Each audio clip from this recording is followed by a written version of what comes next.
Himmatnagar marketing yard 2 દિવસ બંધ રહેશે। એપીએમસીમાં મગફળીની આવકમાં વધારો નોંધાતા નિર્ણય લેવામાં આવ્યો છે। રોજના 600 થી 700 વાહનોને પ્રવેશ અપાઈ રહ્યો છે। માર્કેટ યાર્ડમાં અંદાજિત રોજની 26,000 થી વધુ બોરીની આવક છે। મણ દીઠ ખેડૂતોને 900 થી 1671 રૂપિયા સુધીનો ભાવ મળી રહ્યો છે। ભાવ વધવાના કારણે આવકો વધી છે।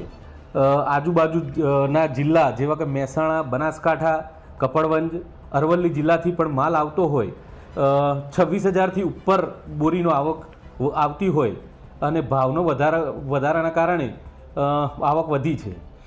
અને અમે ખેડૂતોને અપીલ કરીએ છીએ કે આવનાર 2 દિવસ સુધી માલ ન લાવે તો સારું, અને સોમવારથી રાબેતા મુજબ માર્કેટ યાર્ડ ચાલુ કરવામાં આવશે। હરાજી માટે કેટલી ટીમો બનાવવામાં આવી છે? હરાજી માટે 4 ટીમો બનાવેલ છે એપીએમસીએ। અહીં સારા ભાવ મળતા હોય ખેડૂતો અહીં આવે છે।